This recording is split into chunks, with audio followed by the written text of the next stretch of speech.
Alors, le corrigé du numéro 73, page 124, qui ressemble un petit peu au numéro 72, si ce n'est qu'il est moins détaillé. C'est-à-dire que le 72, on avait aussi une fonction comme ça, sous la forme f de x égale à un nombre fois x moins un autre nombre qu'on appelle x1 fois x moins un deuxième nombre qu'on appelle x2.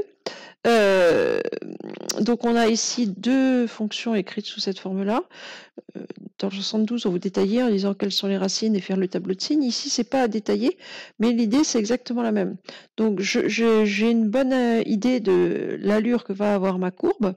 Ici, je sais que A, pour la première, donc ici A, il vaut 2, il est positif.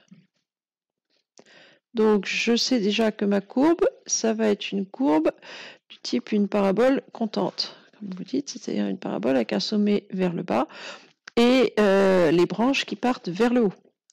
Donc je sais qu'elle est comme ça, ma parabole, et je sais aussi que les deux racines sont...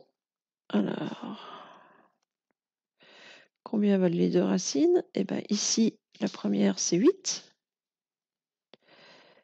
Et la deuxième, hein, x plus 9, c'est x moins 9. Donc c'est 8 et moins 9. Pour vous en convaincre, hein, les racines, je vous rappelle, c'est les valeurs qui annulent votre fonction, puisque c'est les nombres auxquels la parabole va couper l'axe des abscisses. Donc il faudrait résoudre les deux équations, x moins 8 égale 0, qui redonnerait x égale 8. Et puis la deuxième, x plus 9 égale 0, qui redonne x égale moins 9. Donc les deux racines, c'est bien 8 et moins 9.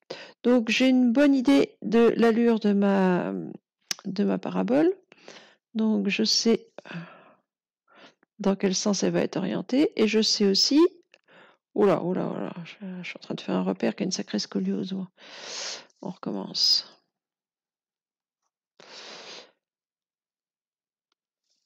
Donc...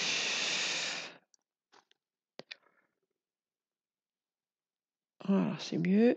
Et je sais aussi que ma parabole va couper mon axe des abscisses en 8 et en moins 9. Alors, mon dessin va pas être du tout à l'échelle, c'est pas grave. On va mettre un demi-carreau. Donc 8, pour ce que j'ai à faire, ça va suffire. Moins 9.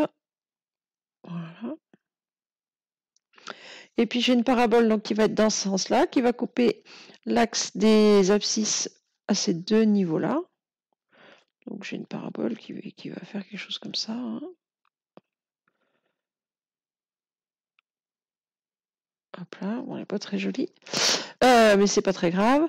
Et ce qu'on veut, nous, c'est que on veut résoudre l'inéquation, f de x supérieur ou égal à 0. Donc supérieur ou égal à 0, c'est positif. Bon, une fois que j'ai une idée de l'allure de ma courbe,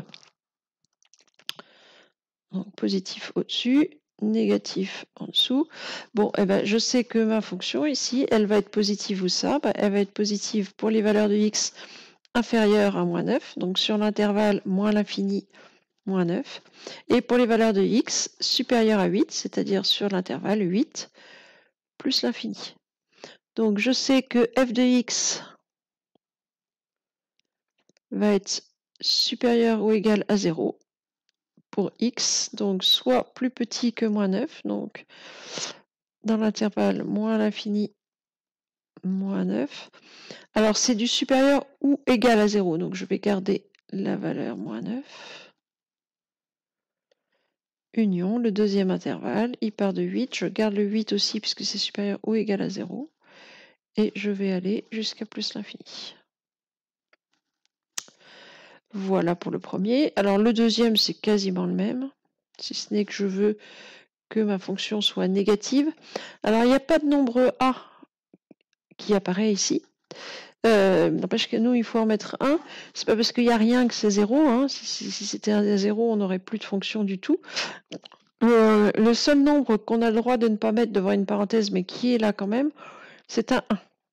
C'est-à-dire que ici, A, il vaut 1, il est positif.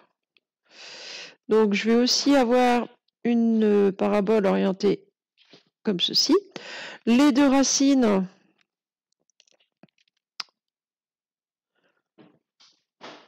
alors, les deux racines, ça va être donc ici 7 et moins 5.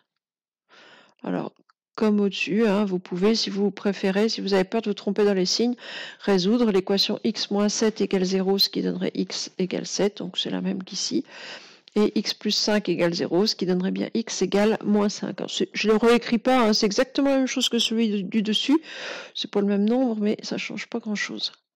Donc les deux racines, c'est 7 et moins 5, donc si je fais un petit croquis qui représente ma parabole, donc ma parabole,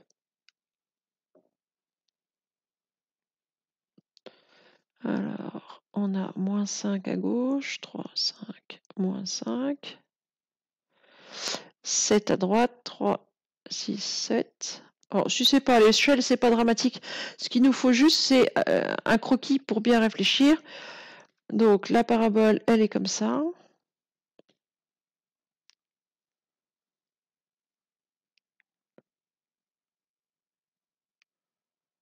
Voilà. Bon, et puis maintenant, je vais reprendre mon inéquation. Quelle inéquation j'avais? Je voulais que f de x soit strictement plus petit que 0. Donc, plus petit que 0. Donc, en haut, c'est positif. En bas, négatif. Donc, je le veux plus petit que 0, donc négatif.